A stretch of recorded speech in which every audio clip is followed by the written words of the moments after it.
Damn. I don't know. And we're live. Oh, hey, shit, boy. Jinx, you owe me a soda. Welcome back to another edition of Dieting and Donuts on the Jared and Grant podcast. Dun, Coming to you live every Thursday at 8:30 EST. Although PM, because not that bit morning late today. shit. Yeah, we're just about 5 minutes late. We apparently did not discuss prior to this. We didn't discuss topics for tonight, so we just now figured out our topics. So I actually think they're pretty good ones. Yeah, these are good. So Grant, today's show is sponsored by Grant Kasenik, supplying us with coffee. Circle K. Circle K. I actually think, not to diss on Circle K coffee, but I definitely think your creamer is what made those coffees taste like shit. So I'm a bougie bitch, and when I have coffee, I have to sexify it and add some good stuff. Oh, and a quick tip for those of you out there. The things that we just put in there, the creamer has a lot of calories, so we track things like that. 35 calories per 1 tablespoon, to be specific. Yeah, buddy. That's actually a lot less than I would have thought. Mm-hmm. So topics tonight, we are going to talk about stubborn muscles and how to properly work them. Stubborn as in they're not developing. Like you want big biceps, but you're not getting big biceps, but you train them a lot. Or you want your booty just like slap worthy, and it's not slap worthy, Yet. And then we're going to go into how to not get fat over the holidays, which holidays are obviously coming up. So I think that will be a good one so that we can stay nice and skinny. And then last but not least, we're going to talk about fitness minimalism. It's one of my favorites. I got something like I've got some cool projects coming out with fitness minimalism and stuff. But oh yeah, I think you've showed me some of those. Yeah, that does look from like a workout side. Yeah, actually, okay. That's along the lines where we're okay. I got you. And as always, Dieting and Donuts is not complete without a plethora of donuts with the mic cord falling in them. But any hoodle and a fancy plate. There you go. All right, so let's get into this thing. So, what are we talking about first? Stubborn muscles. So do you want to start this one, or do you want me to start? Sure, I can start this one. So, I think we all have like a stubborn muscle that no matter what we seem to do, it just does not grow. And I think that at least for me personally, and what I've seen in a lot of people, calves. It's not so much. Well, calves are a different story. Fuck calves. But so like for most people, I actually don't think, and I'll see what you think about this, that it's necessarily the exercise selection that they're doing wrong. I think it more has to do with the execution of the movement itself. Yep. And I mean, obviously, like, you're not going to grow your lats doing a tricep extension. I think that goes, without saying. But, even when you're doing like, let's say a mid row to try to develop your lats, if you're not doing that properly, you're not going to develop your lats. So I think a lot of the big issues come with the execution itself. Yep. I would agree with that 100%. And now, do you actually want to talk about, do you want me to talk about like lats for a second? And yeah. Sure. You talk about yours, and then I'll chime in on my 2 cents. I'm just posting Dieting and Donuts on Instagram right now. I feel you. So anyway, pause. If you're not following us on Instagram, you fucking suck, and you need to not fucking suck. At Real Jared Hamilton. And what's your Instagram handle? Please tell me. Grant Kasenik, but just let's go into it with low expectations. I'm gonna start posting more, damn it. I'm trying to get Grant on the content level where he's pumping out fucking content like he pumps out fucking curls. Did I actually tell you I got a mic like this and a nice little nice, cheap but quality little like webcam thing, so I'm actually gonna start making wait, like one of these kind of mics. You did, or who? I did just recently, so I'm gonna actually. I thought you said so. Yeah, actually start following me on Instagram. I thought you said mic like as in like a person. No, like a microphone, like mic check 1 2 1 2. Oh, yeah, damn, I got a little webcam. Boy. So hell yeah! Try to practice my. Yeah, so much fitness. So much fitness. So lats. All right, let's talk lats here. So lats, for you, those of you that don't know, that's a big beefy muscle that sits underneath your armpit. It attaches from the humerus to the hip. Yes. So if we want to talk about, so like, I think that's actually something that's probably important to know is like the origin and insertion of each muscle. Well, because think of it this way, where most people forget is, so if you want to break down what building muscle is, it's like a big part of it is contracting and stretching, and stretching. But if you don't know what 2 points are attached to, how can you properly contract it? It's like a bicep curl. Right. Most people would say, if I said, okay, where's your bicep attach at? Where are the 2 places it attach at? Not getting super crazy, like origin, insertion, and fiber direction, but like, no, where are the 2 points that you have to smash together? Right. And Biceps, I mean, most people know that it attaches at the upper arm and the lower arm, at the humerus and the forearm, and it goes squeeze. But a lot of other body parts, like if someone's like, man, I can't get my lats to grow. Okay, well, where do they attach at? I don't know. Well, if you don't know what two things are causing the contraction, it's going to be hard to get that thing to grow, because I completely agree with you. Most people who have stubborn body parts aren't actually executing appropriately. Right. And so they just throw on top of it, of shitty execution, junk volume. They're just like, I can't get my lat to grow. And it looks like they're at a fucking concert and they're wailing. But yeah, that's a big one. A lot of people automatically, whenever something's not growing, they for some reason don't try to like kind of go to the root of the problem. They just try to throw on more volume, more volume, more volume. It's like when you're driving your car and you hear a pinging in your engine, just crank the radio up really loud so you don't hear it. Exactly. But so lats, would you not say that that's probably one of the ones that a lot of people just have huge issues with? I mean, yeah, 100%. But I think a lot of people, like if we're going this route, a lot of people don't realize their lats and upper back have two totally different functions. Right. Everyone's just like, wait, back is back. You squeeze. I'm like, no, not at all. Right. You know what I mean? So for those of you out there that are kind of curious about lats, so the big thing that I think a lot of people mess up is they think that their shoulder blade has something to do with their lats, and it does not. So your lat actually inserts right up there on the upper head of your humerus. The lat is what makes people have kind of like a lot of more of a V taper. Yeah. It makes people look like Superman or Superwoman or non-gender specific. It's the muscle. It pulls like a lot of us do, like lat pulls and pullovers, and it drives the humerus, the upper arm bone, to the hip. Okay. It can in like rowing fashions, but yeah, so for those that don't know, like, wait, what's a lat? Yeah. So that's your lat, the big old beefy thing right there. And so this is where a lot of people go wrong. And it's if they want to, so a lot of the times, especially like if you go online and you hear cues where it's like start with shoulder blade and then drive through with your elbow, which that is a perfectly fine cue if you already know how to work your lats. Yeah. But if you don't already know how to work your lats, what you're going to end up doing is your elbow all the way behind your body. And at that point, your lat is here. Yeah. Your lat is no longer engaged at that point. So one of the best cueing mechanism or best cues that I can think of is to think about pulling with your upper arm and then sweeping your elbow down. So as if you were doing this, you're going to think about leading with your upper arm and then sweeping your elbow down. Squeeze that. Imagine you have my buddy Jordan Syatt. A lot of you guys follow him. Best cue I've ever heard. Pretend there's an orange in your armpit and you got to hold it there. And here's one of the other things. It's talking about lat training specifically. Understand it's damn near impossible to, actually with most muscle groups, it's damn near impossible to isolate only one thing. You're trying to, the goal is to bias more of the upper portion of the chest or the lower portion of the pec, or trying to bias the lat versus biasing the upper back.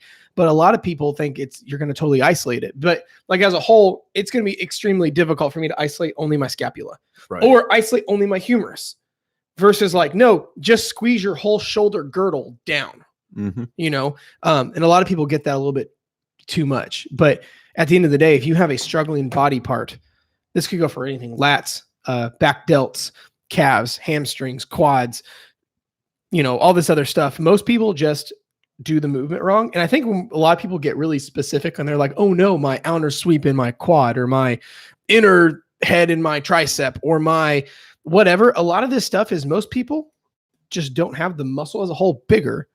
It's like, I'm not even convinced you can bias one inside like your vastus lateralis and your vastus medialis. I don't believe you can actually bias those very well, or at the like enough to a game-changing point versus most people. I don't think you can. No, I mean, especially when you were talking about a hinge joint, right? It'd be different as like a ball and socket, but like that's the thing is, when at the end of the day for like a quad, most people just need bigger quads that they're trying to get their sweeps better here, their sweeps better here, this angle here, that whatever. Versus just get the whole thing bigger. And how do you get the whole thing bigger? Is you execute better, right? Yeah. So I think that was probably pretty good for lat. Yeah. Because we could spend all night talking about like, well, biceps or triceps or pecs or inner pecs or outer pecs or. So now well, so here's another common one that I hear, and I kind of buy into it, but I'd be curious to know what you think. So like I know you mentioned calves earlier, right? So if you want to talk about like the breakdown in a certain muscle of slow twitch to fast twitch, type 1 to type 2 muscle fibers, like, do you think that there's any merits? Like, I think your calf, if I'm not mistaken, is like 70 to 80% slow twitch and only 30 to 20.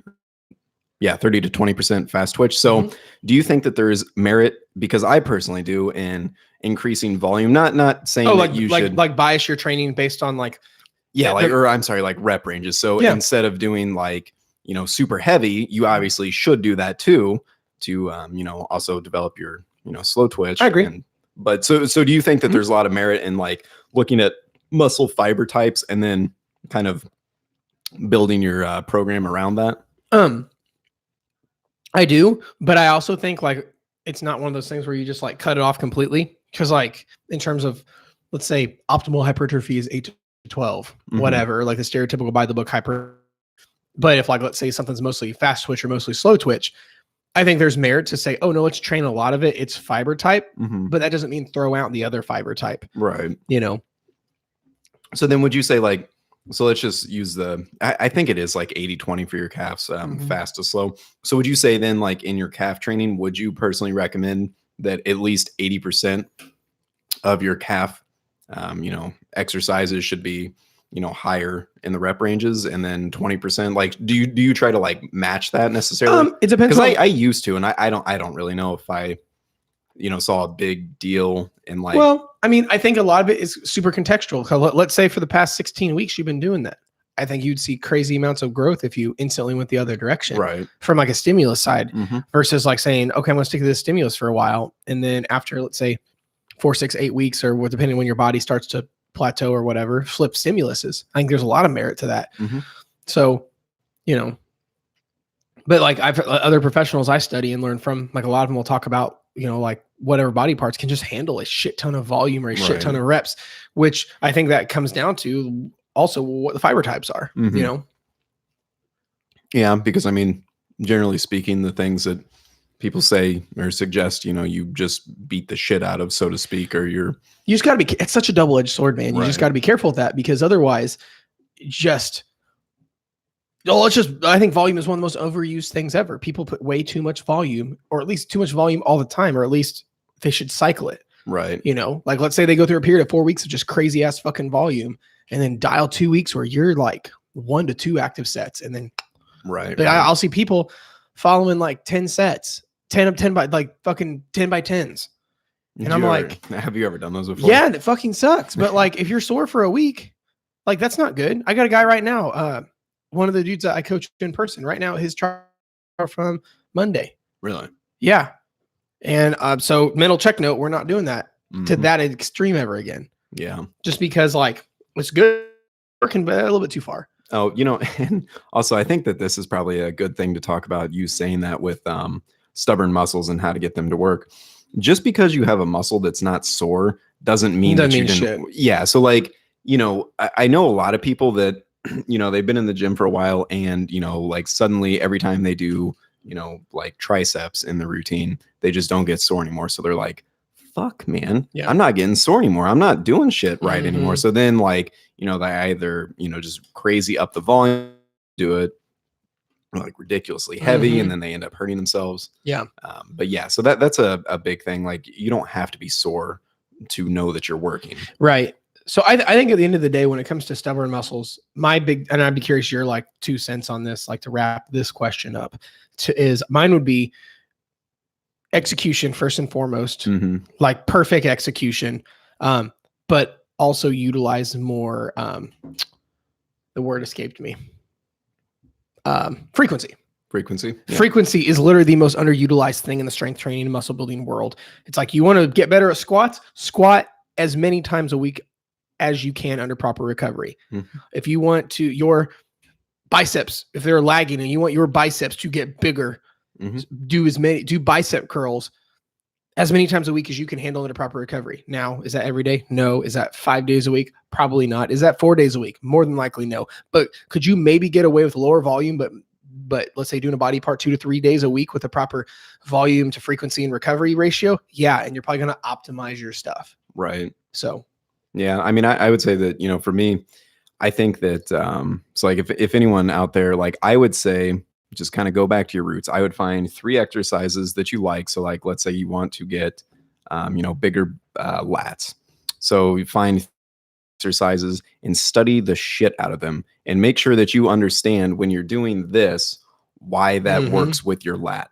I think that is so underlooked. Like a lot of people, instead of kind of mastering, so to speak, one exercise, they'll just like, oh, that one didn't really work for me, so I'm going to try 80 different things where if they you all just, suck. yeah, and if you just like master those 3, chances are you'll learn something and you'll figure out how to actually use your lats. And then once you figure that out, you can literally apply that to everything. Well, and I think a lot of it has to do as well to get more nerdy, that we're not going to get into crazy enough, because it'd be easier with having a visual in the gym.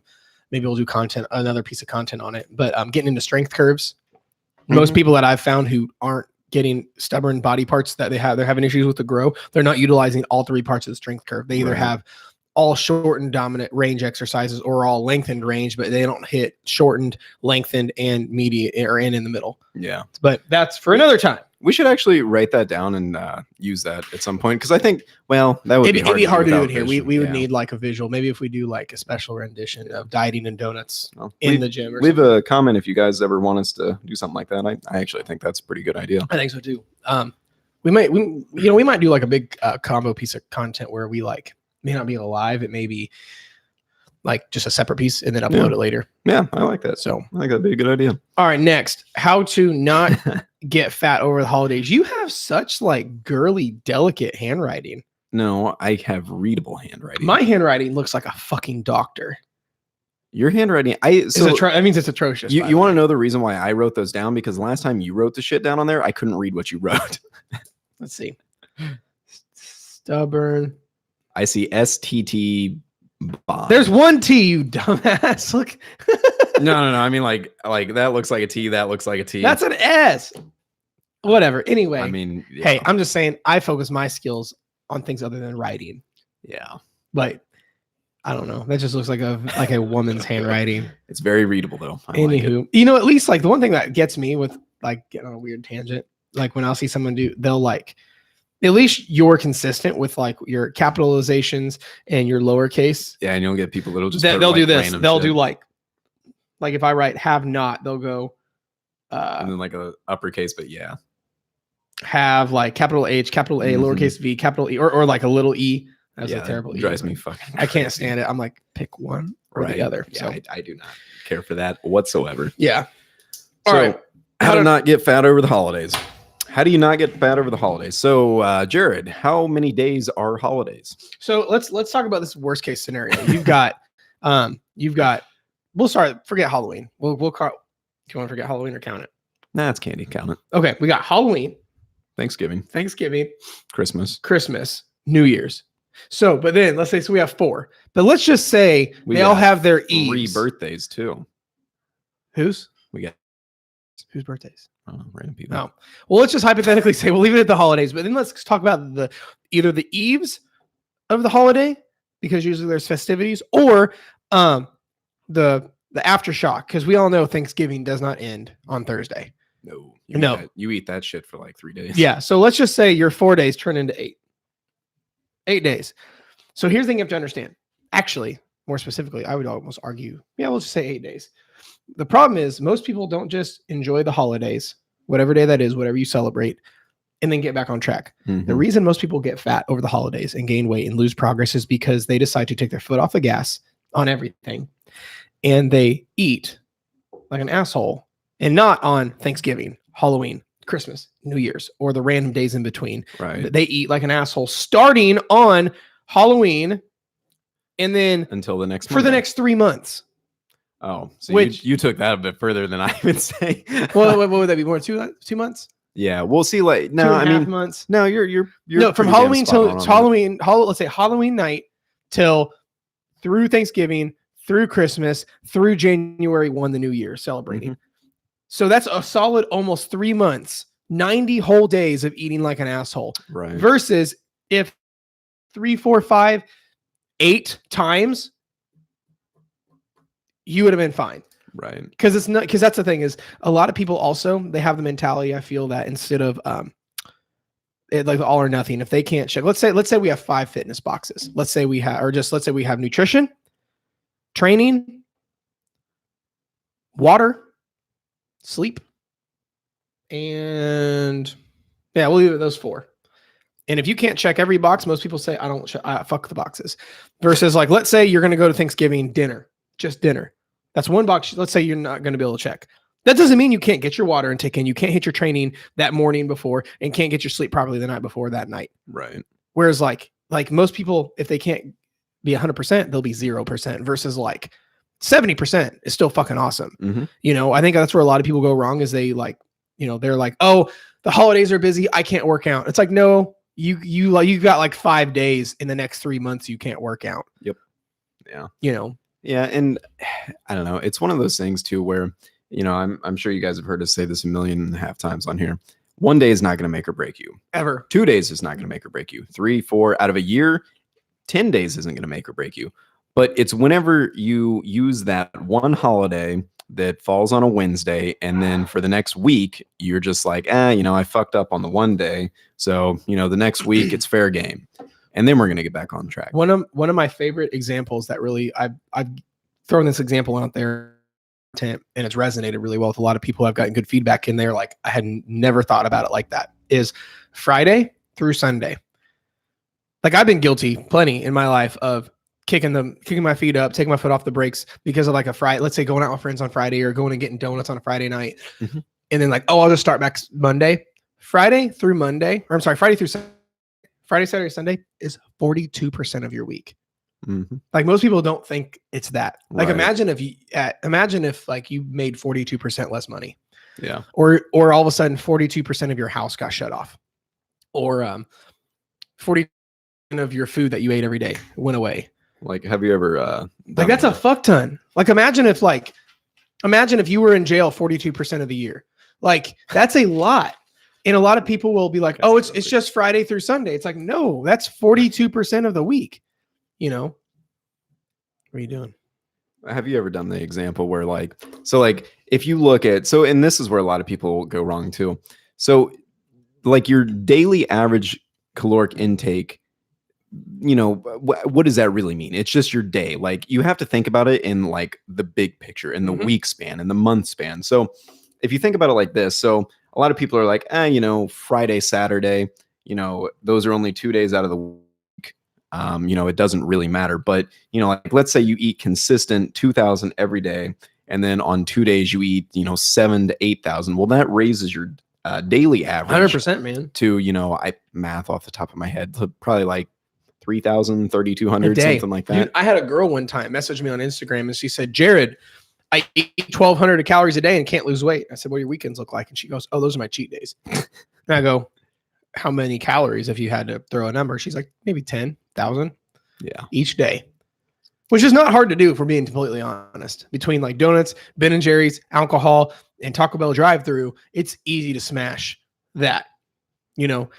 You should do that, you know, that gives me you should do like one of those like 10,000 calorie day challenge. Nah, fuck that, 20,000. I had a buddy that did a 10,000. He got to like 7 and he couldn't. I don't even think I could eat like 6,000. I'll be honest with you. I don't know, dude. There's been times like, I don't know. I'm just thinking like a pint of Ben & Jerry's ice cream is to about 1,200. That blows my mind that it's that much. Yeah. Let's say, but here's the thing. Let's say a donut. Let's say those cream-filled Long Johns we just had, 350 calories a piece. But if you want to talk about the food space it takes up compared to a pint of ice cream, right? It's like nothing. I don't know. So I know I should almost do that. What I want to do is I want to get my body weight and my this fat loss phase a little bit better, like a little bit lower. Like I'm progressing still, but I want to get down to like really lean, and then do it. And then like I'll do the like day of shredded Jared. How's all that going, by the way? It's good. Things got a little bit nuts for a little while. So my consistency got off just a little bit, and numbers got a little bit out of hand. And then, but I'm just right back in the swing of it and got back down. Which we're dialing things and changing stuff a little bit, and then body weight's going right back down. So nice. It's a little bit up right now from my low, but I've been really bad about tracking lately. I was doing really good, and then I got to be really bad because you get busy, and then it's just like, Which we are all busy, fam. Yep. We are all busy. Dude, we should do like a grant challenge and like get you like shredded to the gills and use it for content. I'd be down for that. Get you big and shredded and just this fucking I twisted think steel and that'd be sex kind of appeal. cool. And then like actually like document a lot of shit where it's like, you know, Over on food. your YouTube. Yeah. So what we could do is we could like make the grant challenge and start documenting on Instagram, like Instagram stories, day in the life, and YouTube vlogging. Yeah. Oh my! Did you guys hear that? Someone just died. No, dude, I'm telling you, Nika. I don't know. My shepherd is just like the most vocal dog ever. Nika? Yeah, that's Nika. Yeah. Dude, somebody was here over at the house the other day, and like we were in the backyard, and the dogs were around the house, and one of them was barking. No, I'm sorry. My dogs were in the backyard of our fence. We got a big privacy fence, and I got 2 pits and a shepherd, and I was out on the front side of my house on the other side of the fence talking to like a friend or whatever, and dogs are being stupid and they're barking and yelling and all this stuff, and I said, Remy, stop it. Or I like yelled to one of the dogs specifically. I said, knock it off or stop or whatever. And then they're like, how'd you know that was that dog? And I'm like, I'm the dog dad. I know what my dogs sound like. I can tell you what Remy's bark is and Lily's bark and Nika's bark, and whose whine is whose and who's like is whose like is bad. I'm a big dude. I tell Shelby I'm the biggest sucker ever. A dog dad. Yeah, I'm a dog dad. You know, it's okay. I embrace it because guess what? No real kids are in the picture, which is a beautiful thing. So are you not sending Lily off to school this year? Oh, to like doggy day camp? Ah, man, like preschool. You could put her in a little like little jacket strap. Shelby wants to. Shelby. So Lily gets really cold in like the wintertime. So Shelby wants to like get her like a little doggy vest. She wants to put a doggy vest on this bastard, on Remy, but he'll look like a big wimp. Yeah. I can see Lily putting like a little thing. I want to get him like a big spiky fucking collar and make him look like a savage, but Shelby would. Yeah. Have you actually heard of like, I think this is the history of it. Do you know why dogs would have the spiky collars? I actually saw. I would assume it to be like prevent them from running through something. No. So I saw this, and the dog was covered. It was an old picture, and I'm just assuming this is where the spiky collar started, but it was a herding dog, like a sheep herding dog, and it was covered in blood, but it was unharmed. But because if you think of a herding dog, it's out herding the sheep and out and whatever. Went out there wants to eat the sheep. You got lions, you got bobcats. So it's like to prevent. And what does every predator bite first? Bites the neck. So I saw this old school picture of this dog, this herding dog chilling on the side of the whatever, and the sheep were going, and this thing is covered in blood, but it's unharmed. But its spikes were like this. They were not the fat little spikes in that they're stubby. Like legit, this was literally like 100 pins like this long, like needles. Ugh. Not in it, but it was on the collar, and it was industrial looking. And the dog was covered in blood, where like a lion or a bear or something came to attack it and like bit the prong. I'm gonna have to find it and show you. I had no idea. I thought they were just cool looking. That's interesting. Little spiky collars. That's really interesting. Yeah. Well, so do we want to talk any more about how to not get fat over the holidays? I think we'll just recap it, guys. The biggest thing is not being the awkward dieter at Thanksgiving or Christmas or whatever, because here's the thing. Here's the other part I want to add on to this. Most people like in this space are like talking about like, okay, well, fill your plate up with this much protein and this much veggies and this and avoid the dessert table. Or like, no, this is the time to enjoy the experiences and with our friends and our family. And I think a lot of people lose sight of that, whereas more people are focused on the food at hand and not the actual event. So much of this shit is actually like, and forget like, yeah, enjoy the food. And I mean, obviously you don't take this as like a free for all and just eat yourself into a coma. Eat when you're hungry, stop when you're full, and then go back when you're hungry again. But don't think only about the food. Think about what the holiday's about. Think about the friends and family you're spending time with, and don't give food all of your attention. You know what I mean? I mean, yeah, like we'll do the grant recap. So, let's say there are 10 major holidays. I say, let yourself go on them, now, but if you're going to do that, then you have to make a promise to yourself that the 355 other days that are not those days, you're on point with everything. And if you do that, You can get through the holidays and you'll still progress. There's massive amounts of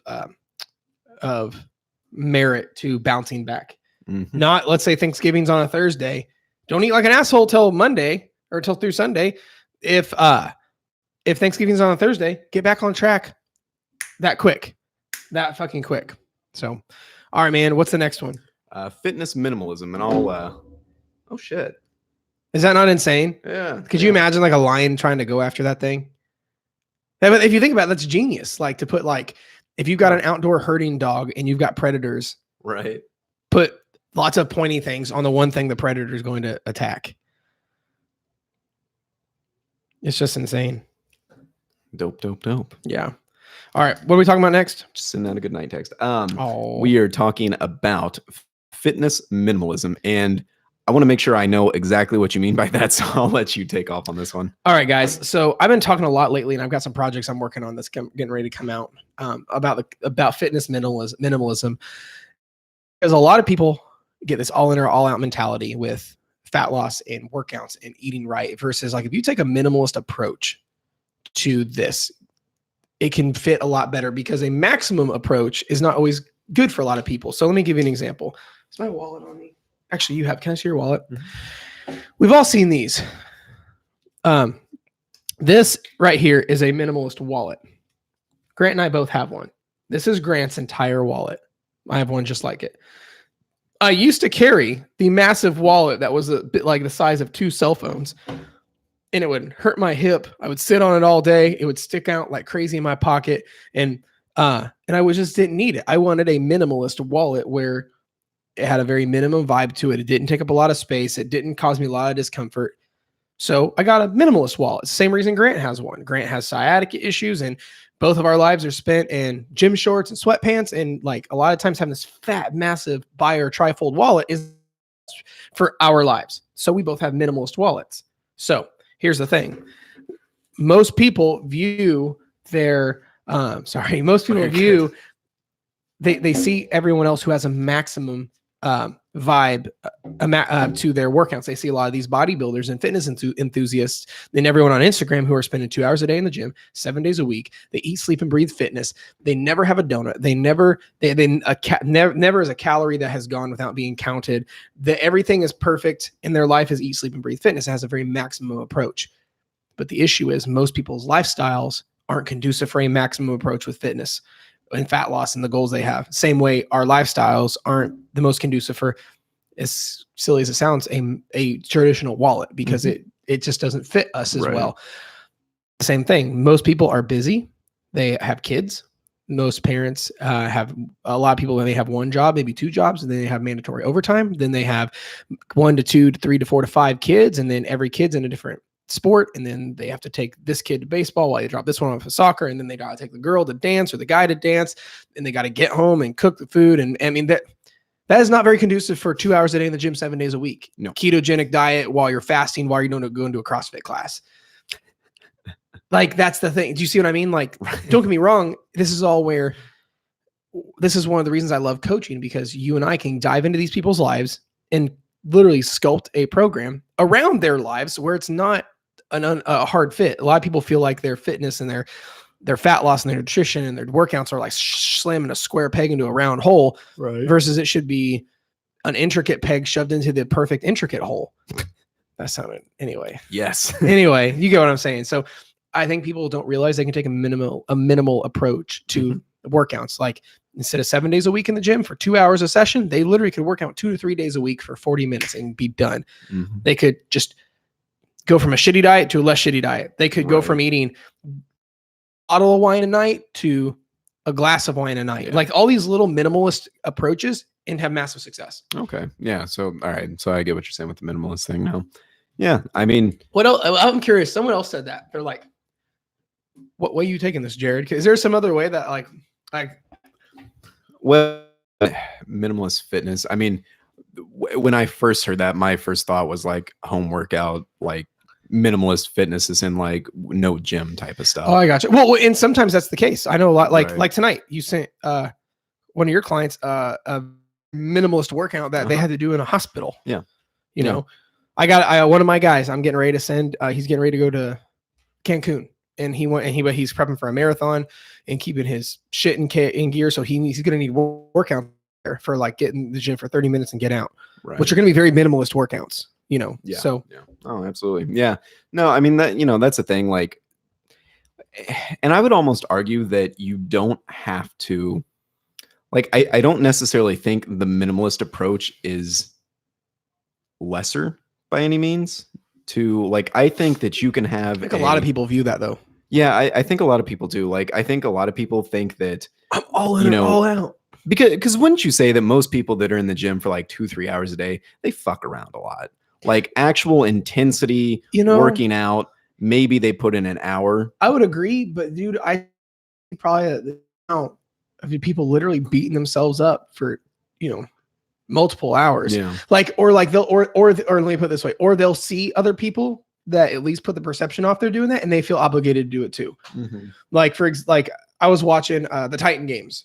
Oh yeah. With it's The Rock, Dwayne Johnson, The Rock's reality show where it's like a lot of. Do you like? Oh, I fucking love it. Really? Yeah. But what happens is you'll see these people who have used the gym as their outlet for mental health and a bad relationship happening or whatever, and you'll see these people like, no, I literally spend 6 hours a day in the gym. I go do a 3 hour workout in the morning and a 3 hour workout in the evening. I spend 6 hours a day in the gym. It's fucking crazy. And then you see these normal average people at home. They're like, oh, my 3 days a week aren't good enough. So that's what I have to do to be on that show. Exactly. Right. Or you'll see someone who, you know, like let's say most people who go to the gyms do fuck around for, if they're in there for 2.5 hours, they aren't getting after it for 2.5 hours. They're like getting after it for like 40 minutes and they're talking the rest. Because I would wager.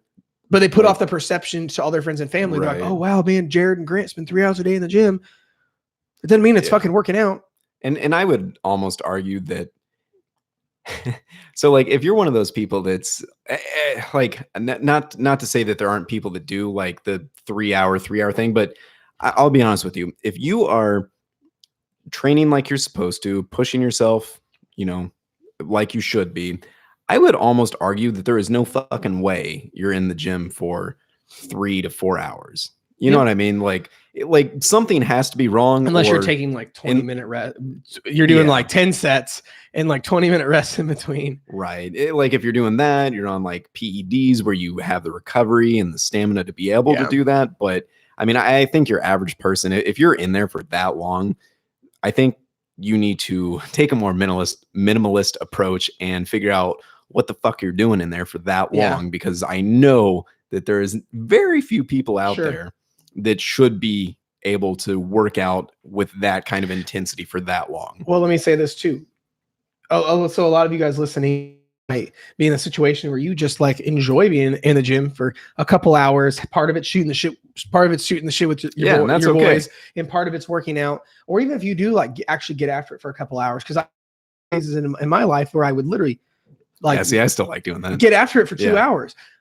Here's the thing. There's nothing wrong with going in phases of life where like right now, let's say it's not a busy season for you at work. Kids are in school right now, or like it's summer, so you don't have to take your kids to do this stuff, or it's your kids off season, so you don't have to take them to 18 different practices where like you can go do that. But a lot of people feel like if anything but that is wrong, versus there's nothing wrong with going through phases where you go a maximum approach because that's what's needed, and then go to a minimalist approach, and then go back and forth depending on what your lifestyle's like. For an example, a little story, my life right now, I have a very minimalist approach to my workouts right now because of everything else in my life is going on right now. I'm going extremely hard in my business right now and in making sure things are taken care of with building courses. And you and I are partnering on a lot of pieces of content and a lot of stuff, doing things like this. So business, and then taking care of my actual clients that like people see my content all day, but like there's the behind the scenes of me taking care of each individual person or the group I coach or whatever. Same thing with yourself. So between that, but then like I do a lot, enroll a lot, and then I'm maybe getting for a tournament here to go compete, or I maybe, you know, still doing this, or then I still have a wife and 3 dogs that I love spending time with, or a wife and 3 dogs. Yeah. I mean, that's the thing is like in this phase in my life right now, I have a very minimalist approach to my workouts. I train 3 days a week. I love it. I dial my calories and stuff in where I still enjoy donuts and I still enjoy imperfection. But like right now I have a minimalist approach to my stuff.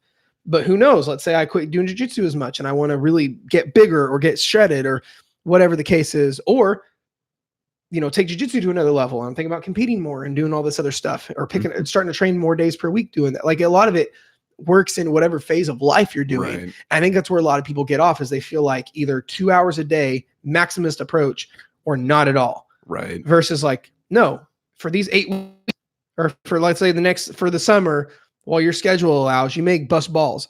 But then when school's in season, or you get in your busy season at work, it's okay to go minimalist approach. Right. Like, I think a lot of people forget that. Yeah. And I think, and there are a lot of like benefits too, like to doing kind of like phases like that. And I mean, it's like with anything with like program design and whatnot, you always want to cycle things. And, you know, I mean, from like, you know, standpoint of like, you know, adding different stimulus to your body, you know, going hard for 2 hours for a while, then going hard for 40 minutes. I mean, it's different. Yeah. And then also, more than anything, I think psychologically and just mentally, it's very taxing to like do the full bore, you know, 100% throttle, you know, lifestyle for, you know, I mean, that's why like a lot of bodybuilders, whenever they get into contest prep, like it just ruins like the gym for them. Yeah. You know? Yeah, no, I agree. It's like I hate your body and car examples. I feel like, oh, it's like your car. You got to eat fuel to fuel yourself, or it's like, it's more in depth than that. But like, think about anything. If you go crazy hard, you're going to have recovery time. If you floor your car, put the accelerator on the floor, you're going to overheat. You're going to go nuts. Like, your car's not going to work right. You need to back off a little bit. If you're running a marathon, you can't sprint the whole time. You may go through periods where you're like, all right, I'm going to take this guy on the next turn. I'm going to do this, whatever. You know, there's all sorts of stuff to that, you know. But I would agree with you. So, was there anything else we want to talk about? We're about 40 some minutes through. Oh, are there any like, I like the Q&A things. Do you have anything with that? Yeah. Let's see let me pop over on the IG. Actually, oh man, I am tired. I've been cutting back on my coffee. Well, I think it's because I've been cutting back on my coffee. And then I had this, and it was probably my own fuck up, because I took pre-workout, and it was the pre-workout Mike gave me, which has like, I think it was like 5 grams of beta alanine in it. Like, oh shit. And like a gram of caffeine or some shit. I mean, it was like over the top, probably. Oh my gosh. Yeah. But so like, I mean, I didn't even fall asleep until like 4:30 a couple nights ago, and I'm still not caught up from that. Wow. So kids, don't do 2 scoops. All right. I got some good ones. These are now, so I have a bunch of Q&A stuff that we can go get. I'll pick a few of them, because what happened was the other day, I was getting ready to film my Q&A vlog on YouTube, which is up right now. Go check it out. I picked 6 questions and went into them, but I have a handful of them that did not get featured. Yeah. So we'll dive into some of these. Good one right here. Literally, where to begin with weights. Where to begin? This with would weights. be a good piece of content for you to like make for your channel. Like where to begin with strength training 101. Yeah. You know, so with this girl's question, literally where to begin with weights. So where to begin? I think that there are 3 main things that you need to master. You need to master the squat motion. You need to master pushing and pulling. And then once you get the mechanics of those down, then you can start incorporating that to anything. I personally would suggest newcomers to start off with a coach. With a coach. Well, I mean, shit. If you want to talk about where to begin with the weights, shit. You just said it right there. I mean, that's legitimately the best way. Yeah. Because, you know, that way you can have someone that takes you in there, that knows exactly what you need to be doing. They can correct you on form. Right. They can show you how to do everything. Even if it's just for a temporary period of time, guys, if you're brand new to this thing and you need help and you're afraid you're going to get hurt, and you're afraid that you're just going to look stupid or anything like this, understand there's nothing wrong with working with a coach, putting down the money and working with a coach for a month, and tell them from the get-go, hey, look, I don't want anything long-term. I just want you to work with me for a month and fix my problems and make sure I'm not going to hurt myself. Right. Like there's nothing wrong with that. I got a guy right now who wants to work with me online, but before he works with me online, he's working with a coach till January. And then as soon as January hits and he's done working with that coach, making sure he can squat, bench, deadlift, overhead press, row just fine, he's going to hop on board with my program because he's online. That's cool. You know, but it's the same stuff with like you. Like, even if someone wants to, even if they just want like, hey, I want you to show me the most dangerous exercises and I don't get hurt. I want you to show me how to overhead press. I want you to show me how to deadlift and barbell squat. Right. And just the injury prevention is worth the investment, you know? No, I'd agree with that totally. Yeah. But so, I mean, if you want to go the non-coach route, then I would say just kind of learn everything that there is to learn about, you know, the 3 basics: a squat motion, a push motion, and a pull motion. And then just kind of apply that universally to everything. Kind of like we talked about before, start with a minimalist approach. Yeah. Yeah. Pick 2 to 3 days to train. And that said, like, don't go with, you know, the absolute most complex, like a burpee overhead squat lunge press. You know, don't burpee start with overhead squat lunge press. It can be done. God damn it. On a fucking Bosu ball. On a Bosu ball. Wow. While wearing your Gymshark attire, of course. Shit. Shots fired. That's great. But yeah, I mean, you know, and so take complexity to the lowest. So, you know, before we're getting into like, you know, one arm isometric holds with the other one doing presses, shit like that, just learn how to do a press. So, you know, keep the complexity at a minimal. Yep. Or at a minimal. There we go. Well, let's do some of these a little bit rapid fire. That way we can squeeze on a few of the other ones. This one should be quick and short. Motivation. Well, we've actually talked about that on podcast. Motivation is bullshit. Find discipline. Yeah. Don't rely on it. Appreciate it when it's there. If there's anything quick you can do that gets you a little bit fired up, like a song or wearing certain clothes or something that gets you in that peak state, awesome. But just because you aren't in that peak state, don't let that be a deal breaker on whether you're actually executing or not. Mm-hmm. Joe Biden. Okay. This is a good one. This one's a little bit more bodybuilder-esque. When should I cut more aggressively for a show? When should you cut more aggressive? What do you think they mean by that? So this is the problem I think a lot of bodybuilders get into. I'm not a fan of aggressively cutting during a show. I think a lot of people have. Oh, are they saying like when during a cut should they aggressive go at it to cut? Oh, for a no. show? So when you do that, you should have that. So you should never do that. Never. So it should be like and this is why it's kind of trial and error a lot too. Like until you know what it takes for you personally to get down to a level. Give yourself some time. Yeah, give yourself some time. So like a lot of people, no one aggressively cuts 2 weeks before. Everyone starts like 16 to 12 weeks out, very gradually into the show. But like I even think if someone's never done a show before, more than likely they're more they got a higher body fat percentage than they think. And I think they should 24-week prep. Yeah, I mean, like I said, if you've never done, because it's going to be different from everyone, you know, like Jeremy Buendia's cut is going to be different than like, you know, Mountain Dog's cut is going to be different than. I have friends that literally cut. Like I have friends who successfully placed at bodybuilding shows when they on a whim go, 8 weeks. Okay.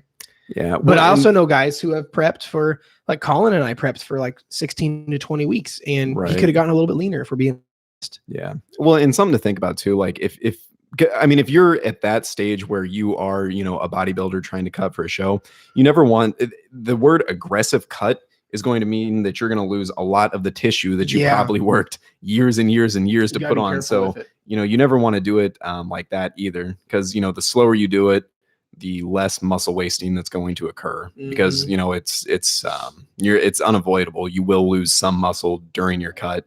So, you know, you want to do it very slowly to avoid losing a lot of muscle. But if you do it aggressively, you're going to lose a lot. Yeah. Let's do another one.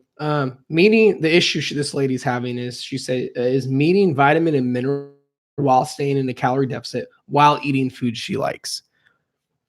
She asked if that's possible. Like that's her problem. She has issue. Her problem. Her struggle is meeting her mineral needs while staying in a deficit while eating food she likes. Oh, I mean that's easy. Just take a multivitamin. Well, and I'll say this too. A lot of the lower calorie higher volume foods are going to be your more vitamin and mineral dense foods. Like when you're having lots of plants, lots of fruits, lots of vegetables, lots of whole foods, whole grains, lean meats, those are the foods that are going to have from a natural standpoint, like from just like from an actual food basis, they're going to be the most micronutrient dense. Yeah. You know, when you're having salads and eating a wide variety of colors of fruits and vegetables and things like that, that's right there is how you're going to have a lot of the vitamins and minerals. But again, we're always going to be lacking. There's nothing wrong with throwing a multivitamin in, but now, yeah, I mean, if your diet, like, you know, if you're doing like a really well-balanced diet where you're eating fruits, vegetables, lots of colors, lots of greens, lots of colors, you know, meats, things like that, then,